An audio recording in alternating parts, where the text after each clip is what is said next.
नमस्कार दोस्तों, उत्कर्ष के ऑनलाइन क्लास में आपका स्वागत है।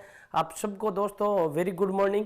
दोस्तों हम आज राजस्थान की कला और संस्कृति के अंतर्गत एक नया टॉपिक आरंभ करने जा रहे हैं जिसका नाम है मंदिर। राजस्थान के जितने भी मंदिर है दोस्तों, आज हम इस क्लास में उनके बारे में चर्चा करेंगे। सबसे पहले दोस्तों मंदिरों के बारे में चर्चा करने से पहले हम पढ़ते हैं मंदिरों की जो शैलियां होती है वो शैलियां कौन कौन सी होती है। देखिएगा, आपको सबसे पहले मंदिरों की जो शैलियां होती है, कई बार प्रश्न यहीं से आ जाता है, मंदिरों की प्रमुख शैलियां, मंदिरों की प्रमुख शैलियां, कई बार प्रश्न यहीं से आ जाता है। मंदिरों की प्रमुख शैलियां कौन कौन सी है, कौन सा मंदिर किस शैली में बन रखा है, इसके बारे में हम पहले चर्चा करते हैं। देखिएगा, मंदिरों की जो प्रमुख शैलियां हैं वो कौन कौन सी शैलियां, मुख्य रूप से मंदिरों की जो शैलियां हैं वो तीन शैलियां, ये याद रखिएगा। मंदिरों की एक शैली है जिसका नाम है नागर शैली, एक शैली जिसका नाम आपको देखने को मिलेगा नागर शैली। दूसरी आपको एक शैली मिलेगी जिसका नाम होगा बेसर शैली, नागर शैली, बेसर शैली। और तीसरी आपको एक शैली देखने को मिलेगी जिसका नाम होगा द्रविड़ शैली। मंदिरों की तीन शैलियां हैं, नंबर 1 नागर शैली, नंबर 2 बेसर शैली और नंबर 3 द्रविड़ शैली। ये तीनों शैलियां क्या क्या है देखिएगा। यदि भारत में देखें तो याद रखिएगा, उत्तर भारत में जितने भी मंदिर बन रखे हैं, उत्तर भारत में यानी हिमालय से लेकर विंध्याचल पहाड़ तक, यानी उत्तर भारत के, यानी इस शैली का सर्वाधिक विस्तार किस भारत में, उत्तर भारत में है। जो मंदिर मध्य भारत में बन रखे हैं, वह मंदिर जो मध्य भारत में बन रखे हैं, उन मंदिरों की जो शैली है वो शैली कौन सी शैली कहलाती है, बेसर शैली कहलाती है। नंबर 3 दक्षिण भारत की जो शैली है, याद रखिएगा, दक्षिण भारत की जो शैली है वो शैली क्या कहलाती है, द्रविड़ शैली कहलाती है। तो मंदिरों की तीन शैलियां हैं, एक तो नागर शैली जो उत्तर भारत में, बेसर शैली जो मध्य भारत में और द्रविड़ शैली जो दक्षिण भारत में। अब देखिएगा इन तीनों शैलियों की विशेषताएं क्या क्या है, कौन सा मंदिर किस प्रकार का बना हुआ रहेगा कि उस शैली को हम नागर शैली कहें। तो याद रखिएगा जो नागर शैली है, देखिएगा तीन शैलियां हैं हमारे सामने। सबसे पहले हम पढ़ते हैं नागर शैली के बारे में। नागर शैली है क्या, नंबर 1 नागर शैली, नागर शैली है क्या और नागर शैली की विशेषताएं क्या क्या होती है। नागर शैली की विशेषताएं क्या क्या रहेगी, सबसे पहले याद रखिएगा, हिमालय से लेकर विंध्याचल पहाड़ तक, यानी उत्तर भारत में जिस शैली का या जिस शैली का प्रादुर्भाव हुआ उस शैली को हम क्या कहते हैं, नागर शैली कहते हैं। यानी इस शैली के बारे में आप याद रखिएगा, उत्तर भारत यानी उत्तर भारत की जो शैली है वो शैली क्या कहलाती है, नागर शैली कहलाती है। इस शैली का कोई भी मंदिर बना हुआ रहेगा तो उस मंदिर की विशेषताएं क्या क्या रहेगी, उस मंदिर की विशेषताएं ये रहेगी। पहली बात तो ये है कि वो मंदिर किसी ना किसी एक ऊंचे चबूतरे पर बना हुआ रहेगा, यानी इस शैली में आपको कोई भी मंदिर देखने को मिलेगा तो वो मंदिर एक ऊंचे चबूतरे पर बना हुआ रहेगा, इस प्रकार का चबूतरा रहेगा और उस चबूतरे के ऊपर क्या रहेगा, इस प्रकार का मंदिर बना हुआ रहेगा। पहली विशेषता, यानी हम यूं कह सकते हैं इस शैली के मंदिरों के बाहर एक चबूतरा होता है जो ऊंचा प्रकोष्ठ युक्त चबूतरा होता है और उस चबूतरे पर इस मंदिर का निर्माण किया जाता है।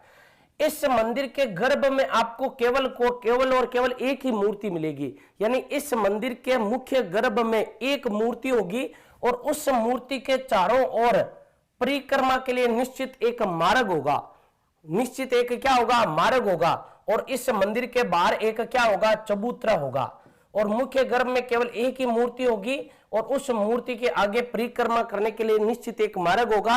और ऐसे मंदिर भारत में कहां पर है, उत्तर भारत में ऐसे मंदिर है। उन मंदिरों की शैली को क्या कहते हैं, हम नागर शैली कहते हैं। जबकि तीसरी एक शैली आप समझिएगा, तीसरी, दूसरी को भी छोड़ रहे हैं, तीसरी एक शैली है जिसका नाम है द्रविड़ शैली। द्रविड़ शैली किसे कहते हैं, द्रविड़ शैली देखिएगा, द्रविड़ लोगों के द्वारा विकसित की गई इस शैली को क्या, कौन सी शैली कहा जाता है, द्रविड़ शैली कहा जाता है। जो द्रविड़ शैली है ये द्रविड़ शैली मुख्यतः दक्षिण भारत की है। द्रविड़ जो शैली है ये द्रविड़ शैली मुख्यतः कहां की है, दक्षिण भारत की शैली है, ये याद रखिएगा। द्रविड़ शैली के जो मंदिर होते हैं वो मंदिर किस प्रकार के बने हुए रहते हैं, देखिएगा द्रविड़ शैली का आपको जो मंदिर मिलेगा इस प्रकार का मंदिर मिलेगा, यानी देखिएगा ये इस प्रकार का आपको मंदिर मिलेगा, द्रविड़ शैली का मंदिर। द्रविड़ शैली का आपको जो मंदिर मिलेगा उस मंदिर में आपको कई मंजिलें मिलेगी, कई मंजिलों में बना हुआ इस प्रकार का ये एक मंदिर होता है, इस प्रकार का मंदिर होता है। किस शैली में? द्रविड़ शैली में। इसमें याद रखिएगा, इस मंदिर के अंदर कई कक्ष बने हुए रहेंगे, कई जलकुंड बने हुए रहेंगे, मंदिर के अंदर कई मंदिर देखने को मिलेंगे। यानी देखिएगा, इसमें आप ये याद रखिएगा, इस मंदिर के अंदर आपको कई अनेक मंदिर मिलेंगे, मंदिर के अंदर आपको अनेक मंदिर मिलेंगे, छोटे छोटे मंदिर मिलेंगे, जिसको हम देवरिया भी कहते हैं, कई बार उनको देवरिया भी कहते हैं। किसी मंदिर में आप जाते हो तो उस मंदिर में एक छोटा सा वर्गाकार रूपा छोटा सा मंदिर बना हुआ रहता है और उसके अंदर कोई मूर्ति स्थापित रहती है, उसको हम कहते हैं छोटा मंदिर। इसके अलावा इसी मंदिर में अनेक कक्ष बने हुए रहते हैं, अनेक कक्ष बने हुए रहते हैं, अनेक जलकुंड बने हुए रहते हैं, इसी मंदिर के अंदर जलकुंड बने हुए रहते हैं। इस मंदिर का ऊपर का जो भाग होगा, देखिएगा, ऊपर का जो भाग होगा वो भाग पिरामिडानुकार होगा। ऊपर का जो भाग होगा वो कैसा होगा? पिरामिडानुकार होगा। इस मंदिर की अर्थात इस शैली का जो ऊपर का भाग होगा वो कैसा होगा? पिरामिडानुकार होगा। इसके अलावा नीचे का जो आधार रहेगा इस मंदिर में, नीचे का जो आधार रहता है किस मंदिर की शैली में? द्रविड़ मंदिर की शैली में। यानी नीचे का जो भी आधार रहेगा वो आधार किस प्रकार का रहेगा? इसमें वर्गाकार रहेगा, ये याद रखिएगा। किस प्रकार का? वर्गाकार रहेगा, वर्गाकार। इसके अलावा मध्य का जो भाग रहेगा वो मध्य का भाग गुमंदाकार रहेगा, गुमंदाकार। तीन प्रकार के रहेंगे इनका, देखिएगा, गुमंदाकार आकृति में रहेगा, वर्गाकार रहेगा, पिरामिडानुकार रहेगा।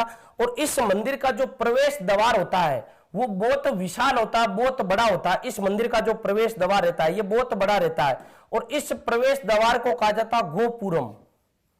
क्या कहा जाता है? गोपुरम कहा जाता है, ये याद रखिएगा। इस मंदिर के प्रवेश द्वार को क्या कहा जाता है? गोपुरम कहा जाता है।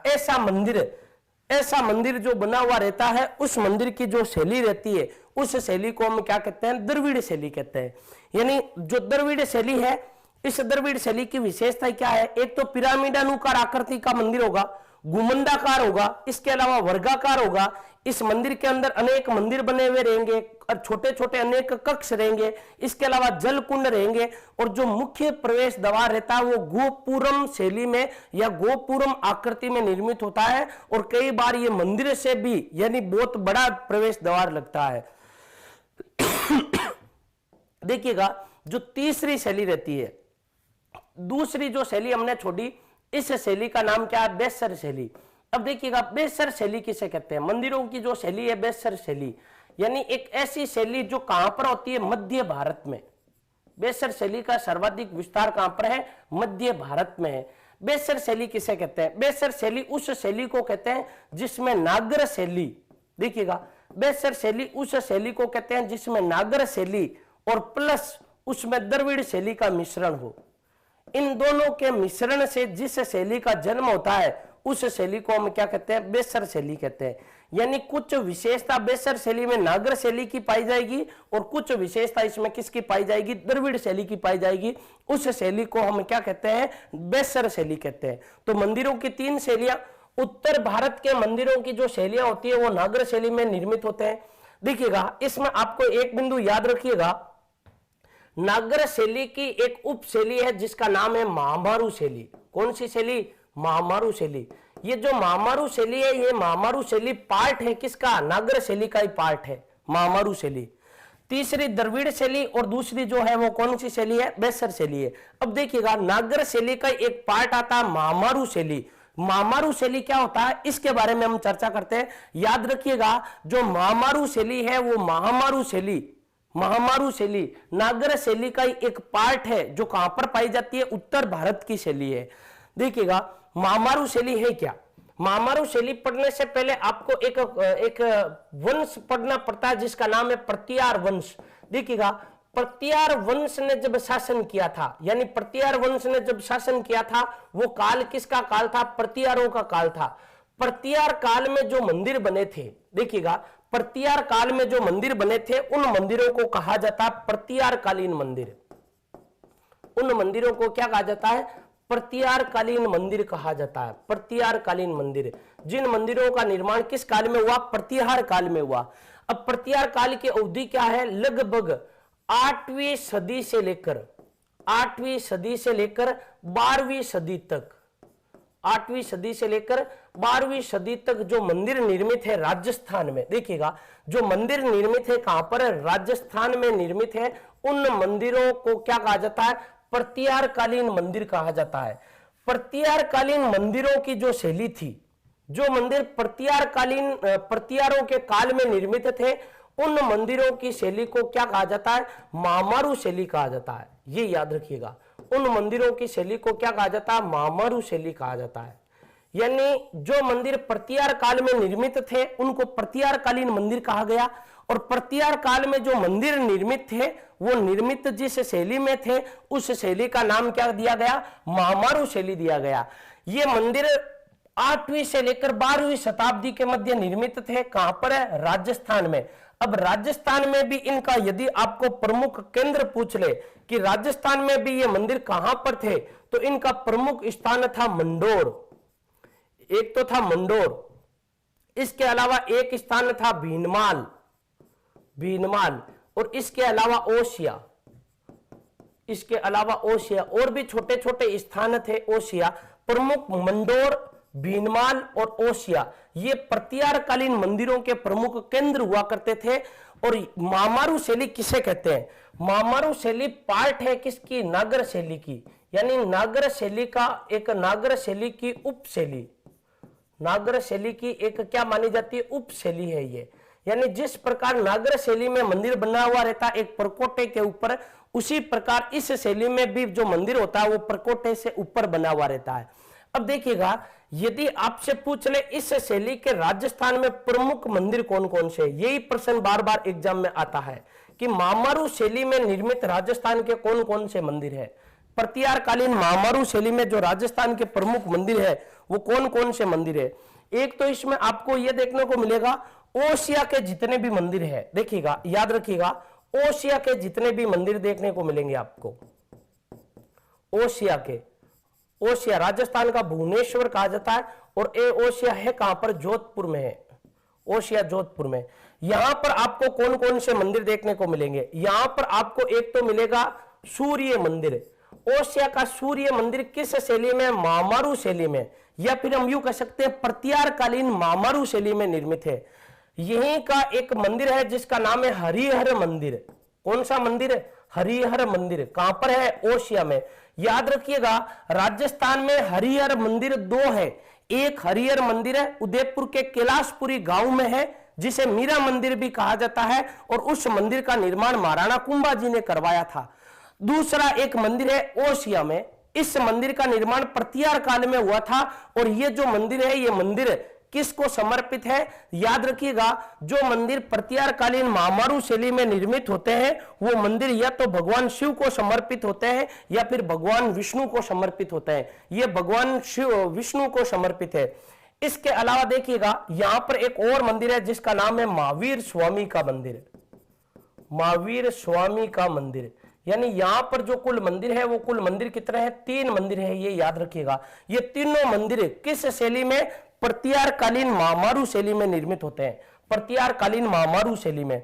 और इसमें आप ये याद रखिएगा, जो मंदिर प्रत्यारकालीन महामारू शैली का मंदिर रहेगा, या तो मंदिर रहेगा किसको समर्पित, भगवान सूर्य को, भगवान सूर्य को, या फिर वो मंदिर समर्पित रहेगा किसको, भगवान विष्णु को। जो मंदिर इस शैली में निर्मित रहेंगे या तो वो भगवान सूर्य को समर्पित रहेगा या फिर वो समर्पित रहेगा भगवान विष्णु को। इसके अलावा देखिएगा, ओसिया के जो 3 मंदिर बन रखे हैं, कौन कौन से, एक तो सूर्य मंदिर, एक हरिहर मंदिर, और दूसरा महावीर स्वामी का मंदिर। ये मंदिर किस शैली में निर्मित है, प्रत्यारकालीन महामारू शैली में निर्मित है। प्रत्यारकालीन महामारू शैली के जो मंदिर होते हैं वो 8वीं से लेकर 12वीं शताब्दी के मध्य निर्मित होते हैं। राजस्थान में इन मंदिरों के प्रमुख केंद्र ये 3 प्रमुख थे, और भी जगह प्रमुख मंदिर मिलता है। जैसे देखिएगा, आपको एक मंदिर इसमें मिलेगा कुम स्वामी का मंदिर। कहां पर है, कुम स्वामी मंदिर, कुम स्वामी मंदिर, कुम स्वामी मंदिर। ये मंदिर कहां पर है, ये मंदिर है चित्तौड़गढ़ दुर्ग में। इसके अलावा इसी शैली का आपको एक और मंदिर मिलेगा, कालिका माता का मंदिर। ये मूलतः सूर्य मंदिर था, कालिका माता का मंदिर, ये मूलतः सूर्य मंदिर था, और लेकिन आक्रांताओं ने इसे तुड़वा दिया और वहां पर कालिका माता की मूर्ति स्थापित करवा दी। ये जो दोनों मंदिर है, ये दोनों मंदिर है चित्तौड़गढ़ दुर्ग में, और ये जो दोनों मंदिर है, ये दोनों मंदिर महामारू शैली में निर्मित है, चित्तौड़गढ़ दुर्ग में, चित्तौड़गढ़ दुर्ग में निर्मित है। ये याद रखिएगा। एक तो हो गया कुंभ स्वामी मंदिर, इसके अलावा एक मंदिर हो गया आपके कालिका माता का मंदिर, और ये मंदिर किस शैली में निर्मित है? महामारू शैली में निर्मित है। जो दोस्तों इसमें आपको जो प्रत्यारकालीन मंदिर दिखेंगे, प्रत्यारकालीन जितने भी मंदिर है, ये मंदिर आपको 8वीं से लेकर 12वीं शताब्दी के मध्य निर्मित मिलेंगे। राजस्थान में इन मंदिरों का जो आरंभ माना जाता है, वो आरंभ 8वीं शताब्दी से लेकर 12वीं शताब्दी के मध्य माना जाता है।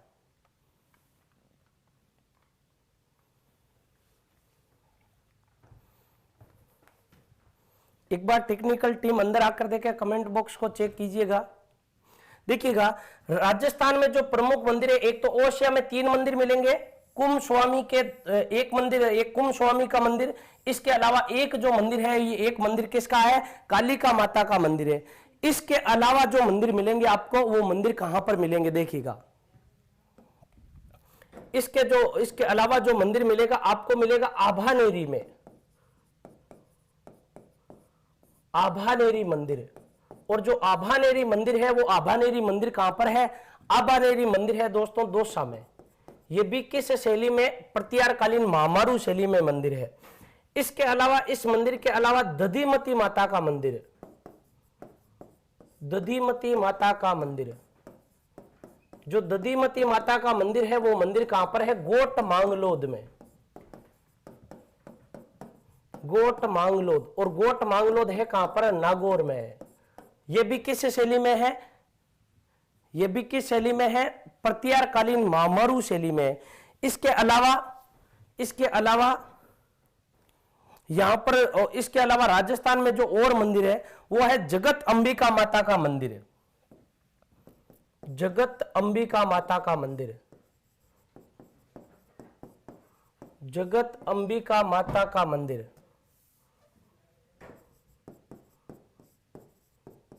और जगत अंबिका माता का मंदिर किस गांव में? जगत गांव में। और जगत गांव आहाड़ उदयपुर के निकट है। किसके निकट? आहाड़ उदयपुर के निकट है। यह मंदिर भी किस शैली का? प्रत्यारकालीन महामारू शैली का निर्मित है। इसके अलावा एक मंदिर बन रखा है सास बहू का मंदिर, जिसे सशस्त्र बाहु का मंदिर भी कहते हैं। सास बहू का मंदिर, सास बहू का मंदिर। और यह बन रखा मंदिर कहां पर है? नागदा में। और नागदा कहां पर है? उदयपुर में। यह मंदिर भी आपको किस शैली का? ये याद रखिएगा, सास बहू का जो मंदिर है, इसी मंदिर को क्या कहा जाता है? इसी मंदिर को सशस्त्र बाहु का मंदिर कहा जाता है। किस शैली में? यह भी प्रत्यारकालीन महामारू शैली में निर्मित मंदिर है। इसके अलावा आपको हर्षनाथ मंदिर, हर्षनाथ मंदिर, जो हर्षनाथ मंदिर है, हर्ष की पहाड़ियां पर। कौन सी पहाड़ियों पर? हर्ष की पहाड़ियां, हर्ष की पहाड़ियां। और हर्ष की पहाड़ियां कहां पर है? सीकर में। हर्ष की पहाड़ियां सीकर में। इसके अलावा चित्तौड़गढ़ दुर्ग में एक मंदिर है जिसका नाम है शमिदेश्वर मंदिर। चित्तौड़गढ़ दुर्ग में मंदिर है स्थित शमिदेश्वर मंदिर, जिसका निर्माण महाराणा मोकल ने करवाया था, शमिदेश्वर मंदिर। और यह मंदिर किस दुर्ग में? चित्तौड़गढ़ दुर्ग में, चित्तौड़गढ़ दुर्ग में शमिदेश्वर मंदिर। इसके अलावा सचियाई माता का मंदिर, सचियाई माता का मंदिर, सचियाई माता का मंदिर या सचियाई माता। और इनका मंदिर कहां पर है? ओसिया में।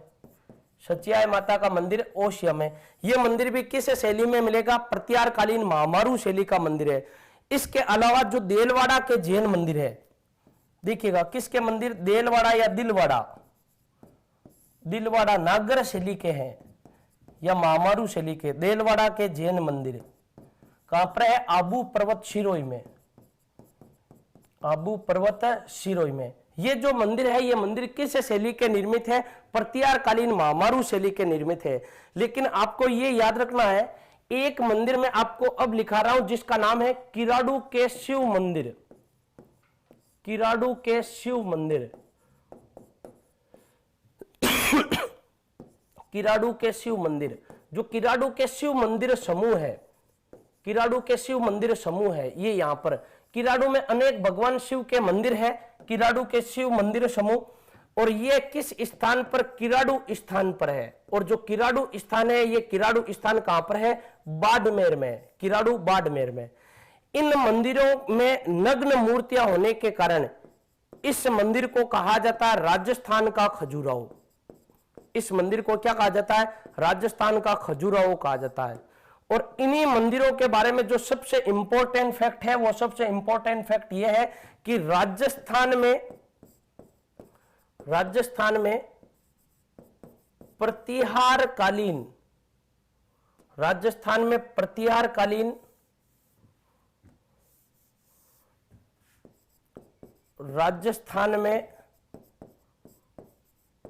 प्रतिहारकालीन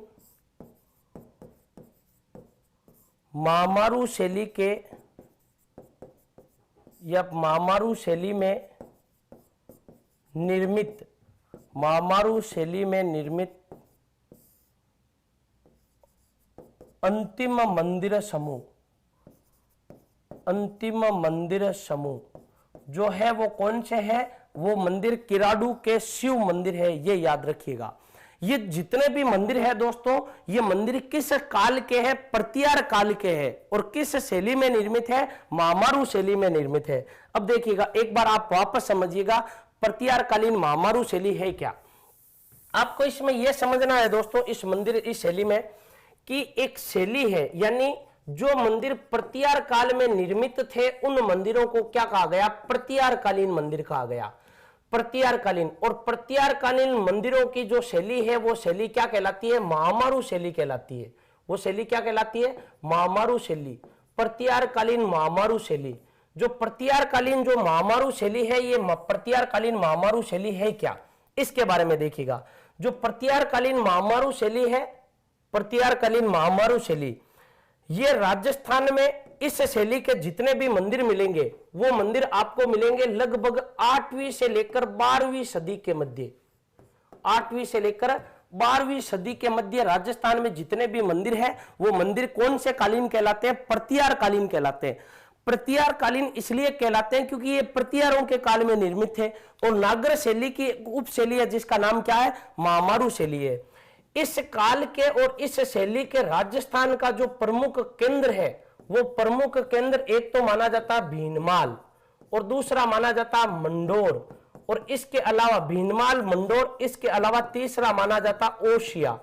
यहां इस शैली का प्रमुख केंद्र हुआ करता था।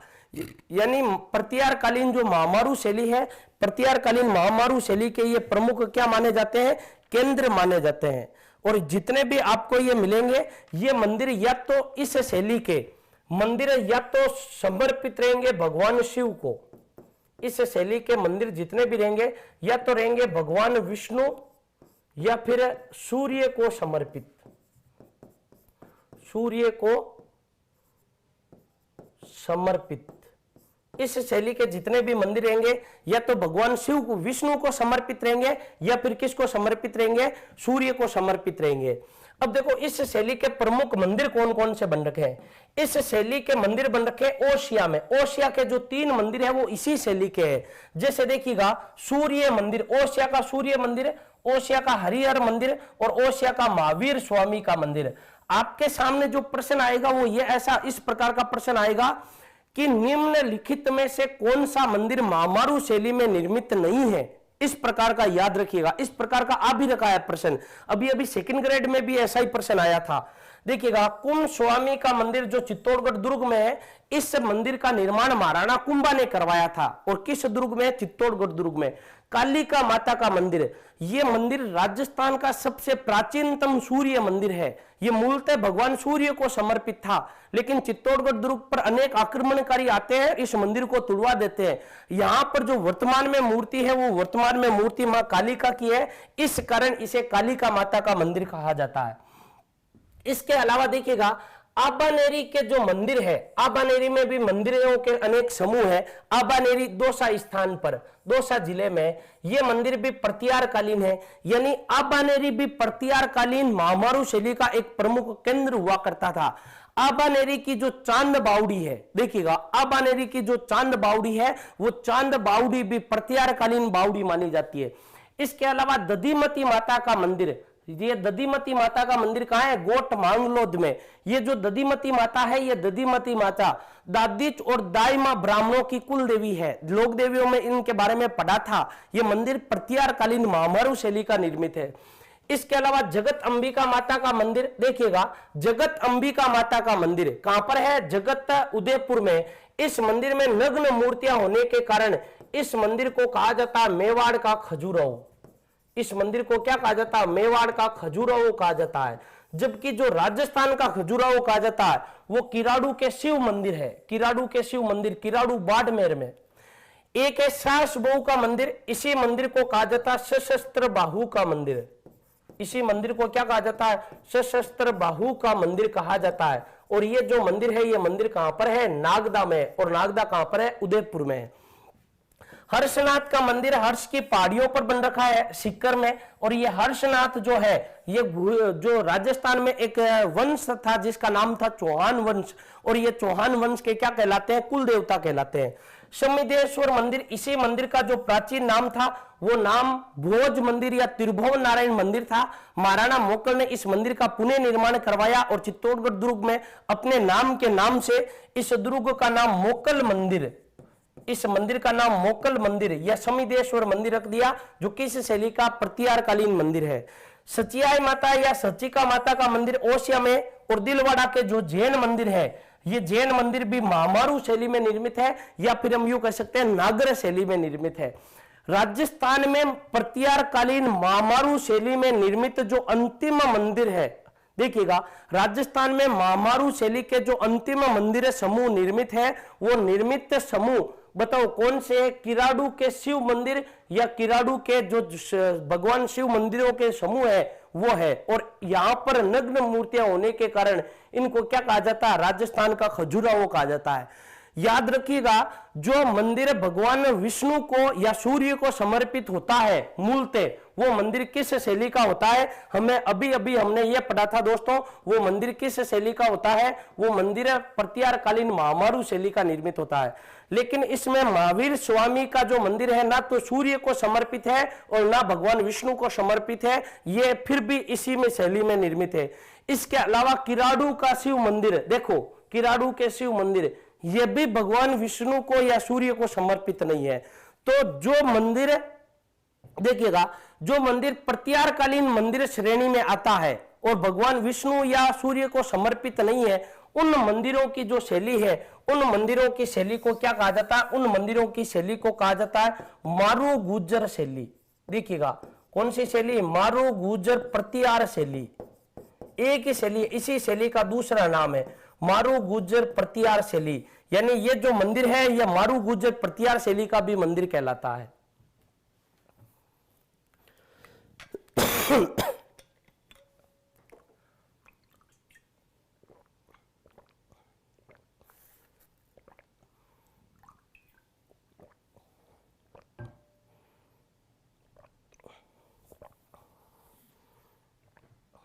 अब देखिएगा, ये तो हो गए प्रतिहारकालीन महामारू शैली के निर्मित। अब राजस्थान में जो मंदिर है दोस्तों, कुछ मंदिर ऐसे, मंदिर पढ़ने से पहले सामान्य जानकारी पढ़ते हैं, कई बार प्रश्न यहां से आ जाते हैं। ऐसे मंदिर कौन से हैं जो गुप्त काल के बन रखे हैं? राजस्थान में गुप्त काल में निर्मित कौन कौन से मंदिर है? गुप्त काल, या फिर ये याद रखिएगा गुप्तोत्तर काल, यानी गुप्त काल के बाद में, गुप्त काल के उत्तर में, गुप्तोत्तर काल के प्रमुख मंदिर, के प्रमुख मंदिर कौन कौन से प्रमुख मंदिर है? देखिएगा इसमें याद रखिएगा, इनमें एक तो मंदिर बन रखा है कंसुआ का शिव मंदिर। देखिएगा इस शैली के जो मंदिर है या इस काल में जो मंदिर है, एक तो कंसुआ का शिव मंदिर, कंसुआ का शिव मंदिर। और कंसुआ का जो शिव मंदिर है वो किस गांव में? कंसुआ गांव में है। कंसुआ गांव में।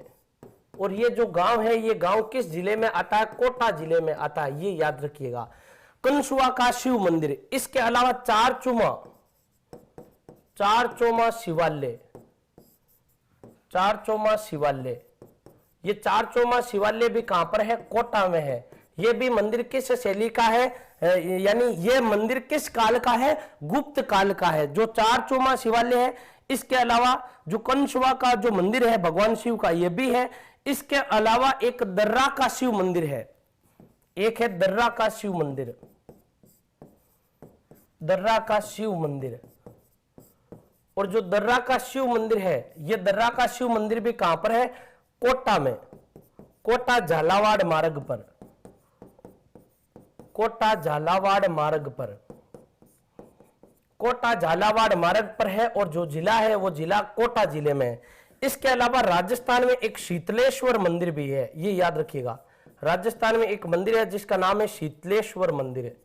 जो शीतलेश्वर मंदिर है, ये शीतलेश्वर मंदिर है जालरा पाटन में, जालरा पाटन। और जो जालरा पाटन है, ये जालरा पाटन कहां पर है? झालावाड़ में, जालरा पाटन झालावाड़ में। राजस्थान का तिथि युक्त सबसे प्राचीन देवालय है। और ये मंदिर भी किस काल का निर्मित है? ये मंदिर भी गुप्त काल या गुप्तोत्तर काल में निर्मित है, जो लगभग मंदिर 300 ईस्वी से लेकर 7वीं ईस्वी के मध्य निर्मित होते थे। यानी गुप्त काल या गुप्तोत्तर काल के जो मंदिर है, ये मंदिर 300 ईस्वी से लेकर लगभग 700 ईस्वी के मध्य निर्मित होते थे। उन मंदिरों के जो काल है वो गुप्त काल या गुप्तोत्तर काल कहलाते हैं। जैसे ऐसे प्रमुख राजस्थान के 4 मंदिर है। एक मंदिर है कंसुआ का शिव मंदिर, कंसुआ एक गांव है, किस जिले में? कोटा जिले में, ये मंदिर है। एक इसके अलावा चारचूमा शिवालय है, ये कहां पर है? ये भी कोटा में। इसके अलावा दर्रा का शिव मंदिर और कोटा झालावाड़ मार्ग पर है, और जिला कौन सा है? कोटा है। इसके अलावा जो शीतलेश्वर मंदिर है, शीतलेश्वर मंदिर कहां पर है? झालरा पाटन में। और झालरा पाटन कहां पर है? झालावाड़ में है। ये याद रखिएगा। यदि इसमें से प्रश्न आता है कि निम्नलिखित में से राजस्थान का कौन सा मंदिर गुप्त काल में निर्मित नहीं है, इस प्रकार के चारों ऑप्शनों सहित दोस्तों आपसे एक प्रश्न पूछा जा सकता है। इसके अलावा आप एक शैली और देखिएगा, एक शैली है जिसका नाम है पंचायतन शैली। कौन सी शैली? पंचायतन शैली। देखिएगा, पंचायतन शैली होती क्या है? मंदिरों की एक शैली है जिसका नाम है पंचायतन शैली। पंचायतन शैली उसको कहते हैं एक मंदिर में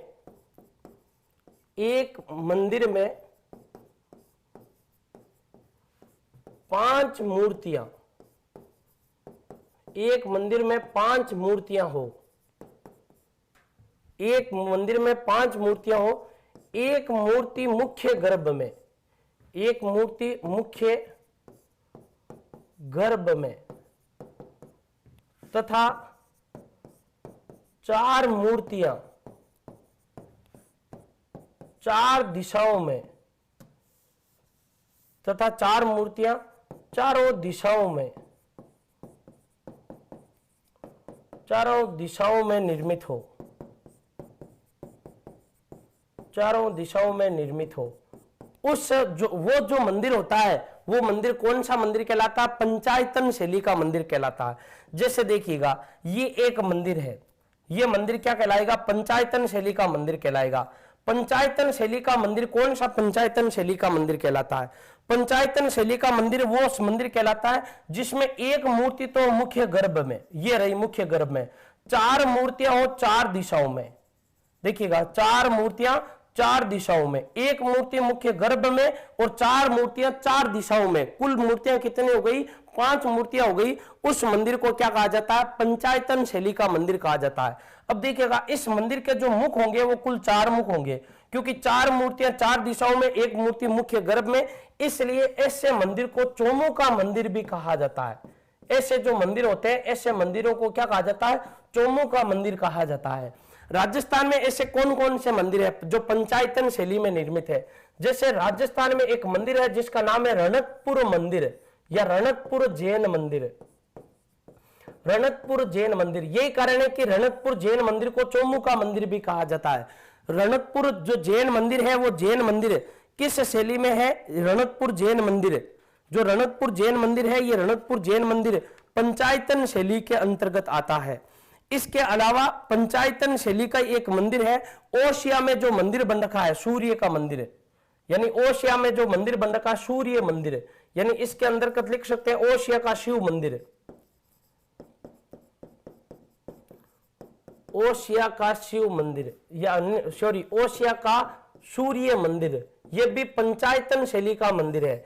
एक तो रणकपुर जैन मंदिर, एक ओशिया का शिव मंदिर, इसके अलावा एक मंदिर है जिसका नाम है जगदीश मंदिर।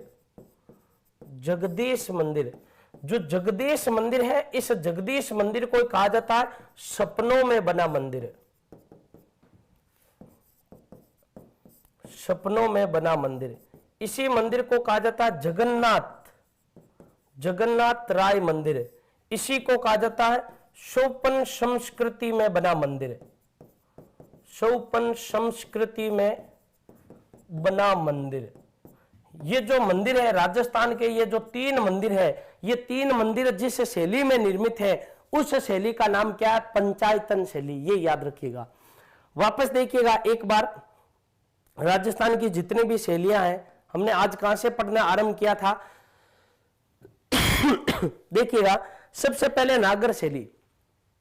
उत्तर भारत में जो मंदिर निर्मित होते हैं उस शैली को नागर शैली कहा जाता है। नागर शैली के जितने भी मंदिर बने हुए रहेंगे वो मंदिर एक ऊंचे परकोटे पर या एक ऊंचे चबूतरे पर बनाए जाते हैं। मुख्य गर्भ में एक ही मूर्ति होती है और उस एक मूर्ति के चारों ओर परिक्रमा करने के लिए निश्चित एक पथ या मार्ग होता है। ऐसे जो मंदिर बने हुए होते हैं उन मंदिरों को नागर शैली कहा जाता है।